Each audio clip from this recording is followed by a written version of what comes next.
What's up YouTube, Jeff back again, and today I'm here with another video, and this is kind of my summary video of the iPhone SE 2020. I'm going to talk about a question that a lot of people are asking: is the iPhone SE 2020 worth it in 2020? We've got a lot of other flagship phones out there. We've talked about some of the issues in my past iPhone SE videos about the design on this phone, battery life. I'll drop the links to those below. But today we're going to put it all together and kind of answer this question for two groups of people. One, if you're an iOS loyalist, is it a good phone for you? And two, if you're thinking about switching from Android, is this a good phone for you? So we're going to talk about that and get into it and get ready to go. But before we do that, I do want to take the opportunity to thank the sponsor of today's video, which is Declutter. As you all know, I spend quite a bit on tech, which also means I have a lot of clutter around my office with old phones. When it's time for you guys to upgrade to a new device and you need to sell your old phone, you want to sell it to get some money to upgrade to something new like the iPhone SE, there's one place I go, and that is to declutter.com. You can also save the planet because you're not going to be having your old devices going to a landfill. Declutter is a fast and easy way to sell your old phones, tablets, MacBook, games consoles, and wearables like smartwatches, the Apple Watch. You can head over to declutter.com and then hit the Start Selling right here.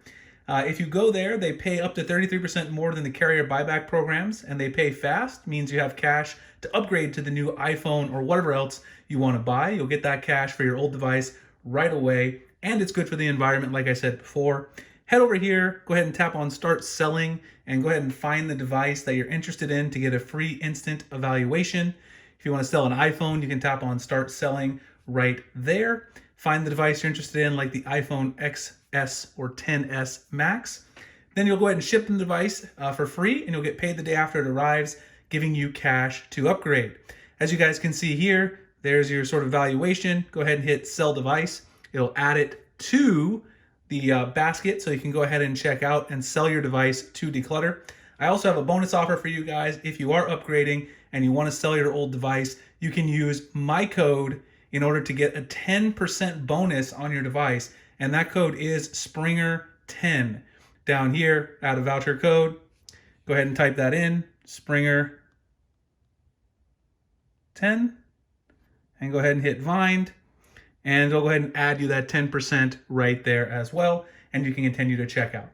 So again, if you're upgrading and you need cash for your old tech, check out declutter.com. Use Springer10. The link will be in the description and the pinned comment. All right, guys, so let's go ahead and talk about the iPhone SE 2020 edition and what are the things that you should consider when thinking about if this phone is worth it for you.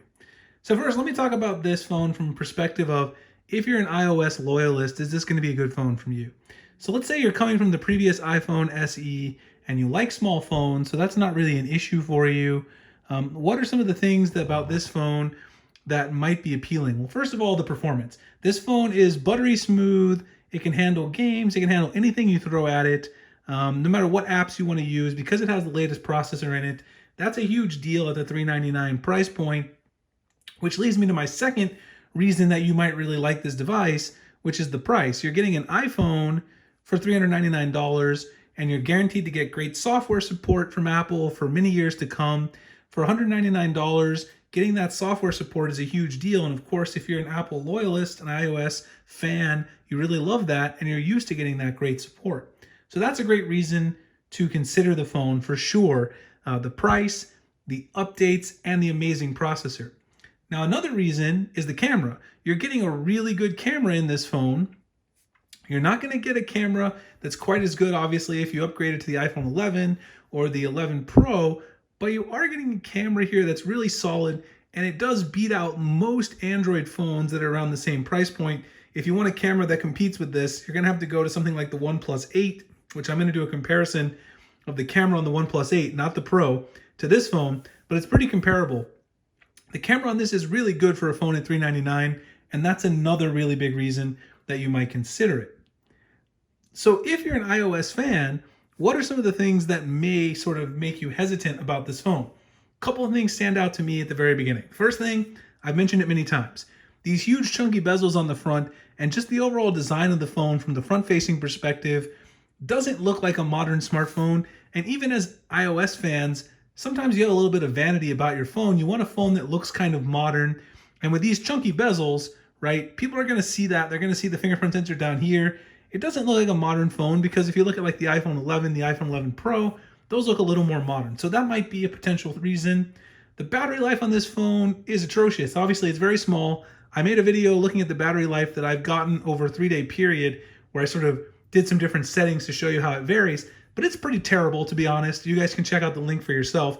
That's another big reason to consider perhaps not going with this phone. I think those are the two biggest. Obviously, there's some other flagship features that are missing. The speaker on here isn't the greatest in the world, but would you really expect the greatest speaker in the world on a device of this size? There are some other, Android flagship features that you might be interested, but if you're an iOS fan, you don't care about that. Now, if you are an Android loyalist, should you consider the iPhone SE 2020? And in that particular case, my answer is a little more definitive. The answer is definitely no. And there's a big reason. First of all, the battery life is really bad on this phone.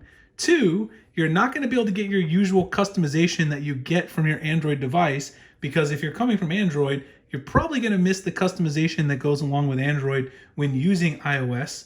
You're not going to get all those sort of, unique Android features that you might be able to get on a similarly priced Android phone, like the TCL 10 Pro that I looked at, and I have a video on that I'll drop below, like reverse wireless charging, even a headphone jack or an IR blaster. You're going to miss out on all of that, and you'll then be not being able to get that customization that you're used to.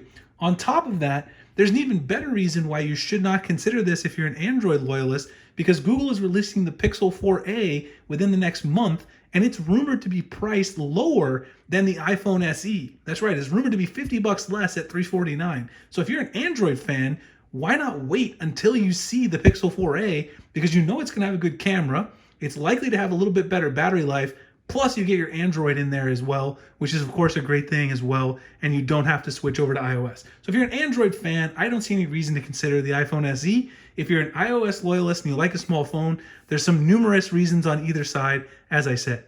Anyway, I hope this was fair and balanced. This is just my perspective for both groups, because of course, you do have people that prefer one over the other. If you enjoyed it, please like, comment, subscribe, hit the notification icon so I can make future videos like this. If you guys have any comments or questions, drop them below. I'll be happy to get back to you guys. Also, please remember to check out my sponsor, which is Declutter. You can get that extra 10% on your selling of your device to upgrade. You can sell your old device to upgrade with the code SPRINGER10, which will be in the comment and the pinned description. Appreciate you guys checking it out, and I'll see you in the next one. Thanks a lot for watching.